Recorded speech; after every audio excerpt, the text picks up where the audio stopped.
किसान बंधुओं नमस्कार। आप सभी का स्वागत करते हैं खेत की बात खेत पर। किसान बंधुओं, आज का जो मुद्दा है वो ये है कि कोसेक 0238, जी हाँ, कोसेक 0238 जो वैरायटी थी गन्ने की, उसमें रेड राट रोग इतना ज़्यादा प्रभावी होने लगा कि हमारे किसान बंधुओं को बहुत सारा नुकसान हुआ और उस वैरायटी को छोड़ना पड़ा। तो किसान बंधुओं ने बहुत सारे बीजों को ट्राई किया पिछले 2 साल में और उनको 238 जितना रिजल्ट किसी भी वैरायटी में देखने को नहीं मिला। किसान बंधु हमारे बहुत ही परेशान थे कि 0238 जैसी कोई ऐसी वैरायटी आ जाती जो हम लोगों के पैदावार को बढ़ाने में सक्षम रहती है। तो इसको देखते हुए भारतीय गन्ना अनुसंधान संस्थान लखनऊ ने कोलक 16202 नाम की किस्म का इजाद किया है। ये किस्म 2 वैरायटी जो LG 95-053 और कोलक 94-184, इन दोनों के संकरण से उत्पन्न हुई है, तैयार की गई है। और ये किस्म क्या है कि मूलतः 2016 से इसका ट्रायल चल रहा था, 2016 में ही आ गई थी, इसका ट्रायल लगातार चल रहा था।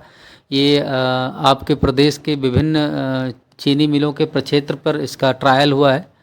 तो उन सभी ट्रायल में इसका रिज़ल्ट बहुत ही बेहतरीन आया है और जब रिज़ल्ट इसका बेहतरीन आया है तो फिर आप लोगों की सेवा के लिए इसको दिया गया है कि अब आप लोग भी इसका बीजोत्पादन कर सकते हैं और आगे आने वाले समय में आप इस गन्ने को सप्लाई कर सकते हैं। तो किसान बंधुओं, हम तो सबसे पहले तो नज़र डालेंगे गन्ने की खेती पे। देखिए, गन्ने की खेती अगर देखा जाए तो उत्तर प्रदेश में हमारे किसान बंधुओं के लिए व्यावसायिक खेती में नंबर 1 पे आती है। यदि व्यावसायिक खेती की बात की जाए तो हमारे यूपी में ज़्यादातर किसान बंधु गन्ने की ही खेती करते हैं, उसके बाद में केला और आलू ये सब चीज़ें आती हैं। तो पूरे देश में जो गन्ना का उत्पादन होता है उसमें से अकेले सिर्फ उत्तर प्रदेश 47% गन्ना का उत्पादन करता है। तो एक बहुत बड़ी आबादी, बहुत बड़े आबादी जो हमारे किसान बंधुओं की है वो गन्ने की खेती करते हैं। तो किसान बंधुओं के मन में ये भी होगा कि ये जो वैरायटी लॉन्च हुई है तो इसमें क्या क्या विशेषताएं हैं, क्या क्या खूबियां हैं। तो सबसे पहले तो हम विशेषता बता दें कि जो रेड राट रोग लगता था, जो लाल सड़न रोग लगता था आपके 0238 में, वो रोग इसमें प्रभावी नहीं होगा, मतलब इस गन्ने में ये रोग नहीं आएगा। इसके साथ ही साथ ये वैरायटी जो आपकी तैयार होगी वो 8 से 10 महीने में पक करके एकदम से तैयार हो जाएगी। और इसमें जो शर्करा की रेशियो है वो लगभग 18% के आसपास है और गन्ना का रस का जो शुद्ध रस परसेंटेज है वो 85% तक है। तो इस वैरायटी के बारे में यदि हम विस्तृत रूप से चर्चा करें तो हम ये कह सकते हैं कि ये वैरायटी 0238 से अच्छी सिद्ध होगी।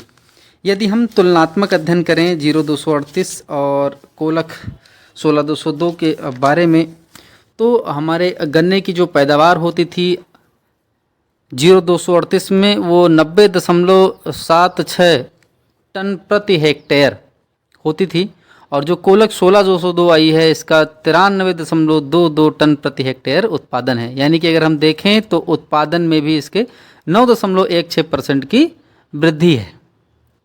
उसके साथ ही साथ यदि हम रस गुणवत्ता की बात करें यानी कि CCS टन प्रति हेक्टेयर की बात करें तो 0238 में 11.25 टन प्रति हेक्टेयर था, जबकि कोलक 16202 में 11.43 टन प्रति हेक्टेयर है। यानी कि CCS भी इसमें ज़्यादा ही ज़्यादा है।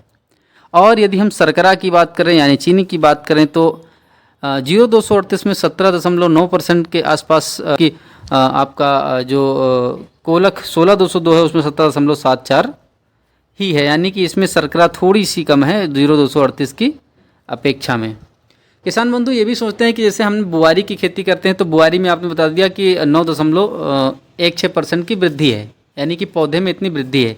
लेकिन जब हम इसकी पेड़ी लेंगे यानी कि जो अगले साल की फसल लेंगे उसमें क्या अंतर है दोनों में, तो यदि हम पेड़ी की बात करें यानी कि दूसरे वर्ष की फसल की बात करें तो उसमें भी 0238 से 1.86% की वृद्धि देखी गई है 16202 में।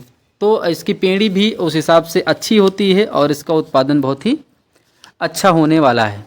तो किसान बंधुओं, ये जानकारी थी जो आप लोग तक पहुंचानी थी। और हाँ, एक जानकारी और, अभी किसान मेला का आयोजन किया जा रहा है शाहजहाँपुर में, जिसमें आप लोग कोलक 16202 वैरायटी को थोड़े थोड़े मात्रा में, मतलब मिनी किट, इसका वितरण किया जाएगा। तो आप लोग इसका ऑनलाइन रजिस्ट्रेशन करा सकते हैं और रजिस्ट्रेशन करा करके आप लोग मेले में जाके सम्मिलित हों और वहाँ से मिनी किट प्राप्त करें, अपने यहाँ आकर के थोड़ी सी नर्सरी लगाएं और अपने बीजोत्पादन करें। आने वाले समय में आप गन्ने की खेती में एक क्रांतिकारी कदम उठाएं और अपने फसल का उत्पादन बढ़ाएं। रेड राट रोग जो एक बहुत बड़ी समस्या बन गई थी, उससे निजात पाएं और किसान बंधु हमारे अपने चीनी मिलों को अच्छा, साफ, स्वच्छ एवं ताज़ा गन्ना सप्लाई करें। तो किसान बंधुओं, आज के लिए बस इतना ही। यदि जानकारी हमारी अच्छी लगी हो तो वीडियो को लाइक, शेयर और सब्सक्राइब जरूर कीजिएगा। आगे अच्छी जानकारी के लिए, अच्छे अच्छे वीडियो पाने के लिए बने रहिए और देखते रहिए खेत की बात खेत पर। बहुत बहुत धन्यवाद। नमस्कार।